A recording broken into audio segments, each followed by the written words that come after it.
Final segment of Bud Light Hog Talk. Welcome back to District Bar and Grill. I'm Mike Peck. We're now joined by all-star defenseman Adam Clendening. Nice round of applause for Adam Clendening. Sounds good, doesn't it? All-star defenseman. And I know you guys take it with a grain of salt, but it's a pretty cool honor right there. Yeah, it is. It's old news, right? But still cool. Yeah, it is. Rookie as a rookie too. It's nice. I mean, it's something I'll always have as a memory, and I never thought in my first year pro it would happen for me, but a lot of guys on the team I owe a lot of credit to. They're helped me along the way, so just kind of a part of a bigger picture. Now, I usually forget to bring things up that I brought up earlier in the show, but for some reason I didn't forget tonight. Clendo, where did that come from? Who coined that nickname? Honestly, I don't know. It was back when I played in Ann Arbor with the national team there, but I really don't know where it came from.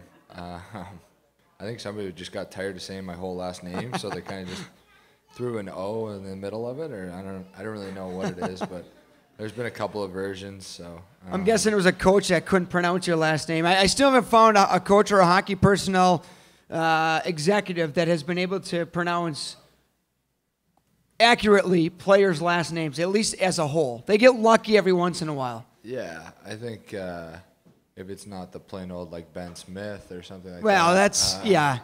I think that name's fake, by the way. Yeah, he's fake, but. No, I've met a lot of people. It's not very nice to talk about a BC guy like that, Well, I was told once that BU is a public school, and they were kind of knocking that. Is this, do you have any response to this? Well, BC's just a Sunday school, so it doesn't really matter. If you haven't picked up, Adam Clendening attended Boston University, and, we talked with Ben Simon, went to Notre Dame. Brad Mills went to Yale. You went to Boston University. All three just great schools, and you obviously were faced with the opportunity to play pro hockey before your college experience, was over. How hard of a decision was that for you to make? Very hard, actually. I think I could have stayed as long as I wanted. I think there's really no pressure or rush from the Blackhawks, but I think just the college game for me kind of ran its course, and I thought making the next step was I've always part of my dream to play in the NHL, and I thought it was the right time. So now you make your pro debut in the American Hockey League with the Rockford IceHogs, and I always kind of like to ask this question because when you grow up, you dream about playing in the NHL, and it's just like anything else in life. You don't really think about the process that it takes. All of a sudden, now you're a pro hockey player. Right. Has that sunk in yet? Yeah, I think it's been a quick learning curve for me. Just from started out early in preseason where I had it was different getting ready for games than it was at school. At school, it just kind of came naturally. I could just show up, and it ended up being all right, and I could play my game, and everything worked out. But the style of the game, the pace of the game is a little different here. So just the adjustment period of a couple of games, and then I kind of caught my stride there early in the year, and that's help from the older guys that have taught me how to get ready for the game, and just watching and learning the ins and outs and the do's and don'ts, and I think it was just a big process, and it's a small step of a long road. We're at the point of the season now where we're kind of getting out of the dog days of the hockey season. I like to kind of call this the dog days of the season. You get close to March, and into March, all of a sudden it's the playoff push, and it just seems like there's new life breathed in to the players and to the teams throughout the league. For you right now, how much of a grind is this right now at this point of the season? I don't think not that much. I know a lot of people say like it's an adjustment going from playing 40 games to 76 or whatever we play, but I think I haven't had all that much trouble. I think the All-Star game was a little bit of a kind of more of draining of an event than I wanted it to be, just because you're back on the ice, you're traveling there and back, and the next day after that we traveled to Texas, so that kind of stuff kind of wears on you. But I think the difference of the amount of games is made up in the practice time. In school it was hour and a half, hour 45, 2 hour practices, and 2 hour practices. It's an hour and we're off almost every day. Thank the Lord for the PHPA, right? Yeah, seriously. But So, you know, we're in and out of here now, and obviously got to save that energy for the game. So I think the difference in playing the amount of games and the practice time isn't really all that much. So I haven't had too much, you know, wear and tear on my body right now. But yeah, come March and even now, especially for us, like you know, Sai said, with being you know, a couple points behind and having teams who need to jump in front of us, we know we have to start pushing now. We have to get on a little bit of a streak here, make our move now, and not be a team that has to go undefeated or, you know, 10-2 in our last 12 games. So. And Ben Simon also mentioned that, you know, you make the jump from college to pro, and this is your job now, but there is downtime with this profession, you know, as a player. And, you know, maybe not as much as a lot of people think, but you're out of the rink. You're probably home and after lunch by 2 o'clock. How have you handled the downtime? What do you do to pass the time? Pick up a couple of TV shows. My Xbox game's gotten better over the course of the year. And, no, I think just spend some time with the guys that, you know, we got a young group of guys here. So, yep. You know, guys will go see movies or just hang out with each other and grab lunch or whatever it may be. But, you know, I think it's part of your job to go home and rest and take a nap if your body needs it, or, you know, eat right, whatever it may be. Something also that I've learned over the course of, you know, 5-6 months here. Eat right, you cook? What's the I do cook. What's actually. the dinner of choice? I guess Adam Clendening special. It's pretty simple. You can, I don't know, I don't really have a special, just whatever kind of I pull out of the freezer that day, let it defrost while I'm at practice and see what I can do with it when I get home. But I think that's got to be a hard transition there. I mean, you know, not only are you fending for yourself to cook, but you have to, you know, put the right fuel in your body, because especially this day and age, that, you know, makes a ton of difference. Yeah, absolutely. You know, knowing what to eat, and I got a good roommate now. He's really healthy, Kendall McCardle. He eats really healthy, and he's actually like a legit cook. I'm more of just the grill the chicken or burger and throw some vegetables on the side, and that's my meal. Just throw a little seasoning on it type guy, huh? He knows what to do. He's pretty good cook. He's you know, he's older than me, and he's been around the block once or twice. So you know, he's helped me out so far. Now, you mentioned it's a young team, and it is, but there's kind of a lack of rookies on this team. Well, not really. Lack is not really the right word, but there's not as many as what we've had the last couple of years. Yep. So that means less guys to pick up pucks and pick up the bus afterwards. So that's got to be draining too, huh? Yeah, that's pretty fun. You know, we come back from places like... Is that in the job description? They hand the rules out in training camp, and like, oh, by the way, Rook, you're picking up the pucks after practice in the bus. Yeah, it was, you know, it was told to you, like, exhibition game. I don't know where we went, my first one, or my first actual real game was in Peoria, because I was hurt in preseason. I missed the first 2 games or whatever. So my first game was in Peoria, and I came home, and I was exhausted, and, like, just wanted to leave, get in my car, and go home, and they're like, pick up all the garbage, and I look around, and there's water bottles, all our food's everywhere. And I'm like, oh, this is gonna be forever. But and you know, you think the bus, by the way, would be a lot cleaner, because the older guys you think would take care of the bus after picking up the bus at one point, but it doesn't quite register. So what I'm thinking is, next year, are you a little bit more tidy with yourself? So you're like, you know what? I know how much of a pigsty this bus can be. Doesn't happen though.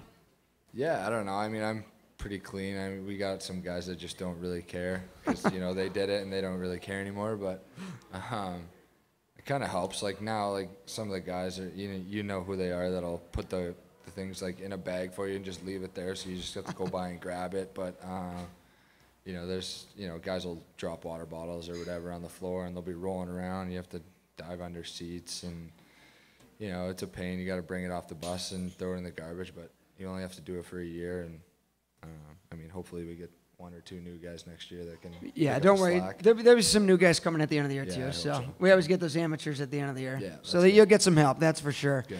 You want to answer some Twitter questions here? Sure, I didn't write them down in time for Millsy, so you got the bulk of them. There's 3 of them, but at Love Flip Flops asked, do you read any articles written about you, positive or negative? No, I don't. Only the bad ones you put up there. The bad ones, inspiration, huh? Yeah. Hey, what about like articles about like the team? And I guess, you know, and obviously in Rockford, with the IceHogs, everything's kind of streamlined through Rockford here. So maybe not. It's a little different in college when you're in Boston, and there's a couple different newspapers. Yeah. There's a bunch of different college publications. Yeah. Is it hard to read about the team? Yeah, I mean, I personally try and stay away from that stuff. You know, it's not your job to worry about what other people are saying or, you know, what other people think of your team or what even guys on your team are thinking. Like, if you worry about yourself and take care of what you do, as long as it's inside, you know, the team mentality, I think everything will take care of itself. So, you know, whether it's a blog or a newspaper or, you know, whatever you guys have to say on the broadcast or whatever, I think. Which is always good stuff, right? Yeah. You know, I think it's not really something I try and pay attention to. So even when I was at school or whatever, and it was a big thing for me to kind of stay away from that stuff. And, you know, the one thing that just kind of like reading, especially since we've switched to the American Hockey League, because there are a lot of prospect publications out there or, you know, people that write about, you know, the IceHogs and the guys that are here.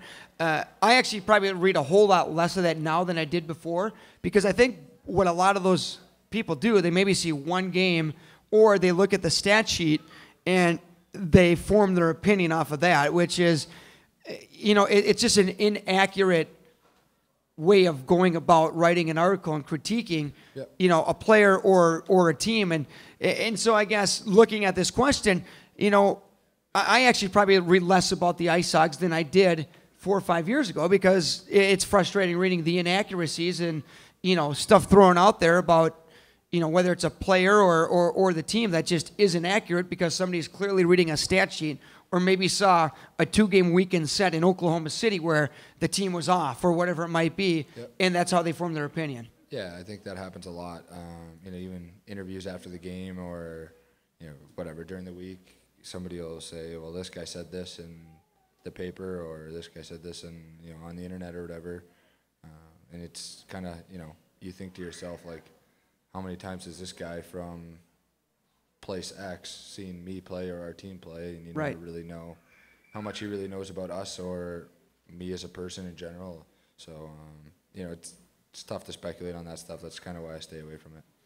And Hockey Mom 79 asks, and I'm not quite sure what she means by gear, but what is your favorite type of gear? So I don't know if she means like your swag that you like when you know, night off on the town or whatever it might be, or. Yeah. I don't know. I don't really know about that. I'll go with like dress clothes probably. I don't know. Everybody says I don't have the best style on the team, but I think I have pretty good style. So, my brother-in-law, by the way, they lived in Houston for a while. They live down in South Carolina, so when we go down there, they come to some games, or, you know, or they'll come pick me up at the hotel, and he can always pick out who the hockey players are because he says it's the guys that don't look like they should be in suits that are in suits. I don't know if I appreciated that comment. Yeah, like, I don't know. I think I look pretty good in a suit, to be honest with you, but no, I think pretty plain styled guy. I mean, my favorite Twitter question is the third and final one now. At Bane6509 asks, did you ever find who stole who the shoe thief was? Yeah, I did. Who was it? He's gone now. We sent him over to Germany. Oh, so now you have all your shoes? Is that why he's out of here now? Yeah, I put in a complaint, so we sent him over. Is that what they do at Yale? They just steal shoes? Yeah. Shoe bandit. The shoe bandit has been. Now, was this a confession like out the door, or was this something that was discovered? I caught him red-handed. Yeah. Yeah. What was the He excuse? wasn't very good at it. I don't know. I saw the one on top of the wall. I mean, there were some good ones, but like when he got caught, he knew. I was kind of expecting it was him because like I'd put my shoes in certain spots that, you know, guys from the other side of the change room wouldn't really see. And there was nobody to my left. There was like a whole stall empty, and then there was only him to the right. And I'm like, hey, this is just. Did you get like a little CSI going? Yeah. You know, like it's asking guys around the room, be like, so hey, you see anyone hanging around my locker stall today, or? Yeah, I just kind of, just very slyly, just, you know, kept looking at my shoes and my stall as I would walk by, and one time I just caught him red-handed, and he didn't know what to say, and he's like, "Yeah, it's been me the whole time." So. You know who was that guy? I'm sure Ben Simon was definitely that guy when he was a player. Yeah. Yeah, Sure. He was not only shoes thief, but also roll the pants up and stick them in the freezer guy. Yeah, I've had that happen to me a couple times already. Yeah, seeing that one. What's the best prank you've seen? That you can tell us. I'd probably go. It was on myself. They froze my boxers at practice, so that was pretty good. Yeah. Yeah. Did you put them on, or what? Now, what do you do? Well, we have a changing room and then into the actual dressing room. So you change it into your Under Armour there or whatever, hang it up. And I came back after having a shower, and I knew guys were hiding stuff. Like they hid my shoes and they've hid whatever, my socks and stuff. But it's usually where I could find them. But this time I come back and I can't find them, so I'm whatever. Who's got my boxers? Whatever. Kind of finding them. And I look inside my jeans and there's an ice cube. And I pull it out and my boxers are frozen solid. So I just threw them in the garbage and. You could have microwaved them or something, couldn't you? Yeah, well, it's too much effort for that. Too much work, yeah. Yeah, that was pretty good. Or Richie actually put my shoes in the fridge for an entire game, my dress shoes, and it was midwinter, so I went out and my feet were frozen. Frozen shoes. So it was pretty good too. I'll give him that one. Clendo, thanks for hopping on, my man, and keep up the good work. You're having a great rookie season, and I know we got about 30 games left, so keep it rolling. Sounds good. Thanks, Becker. All right, nice round of applause for rookie defenseman, all-star defenseman Adam Clendening.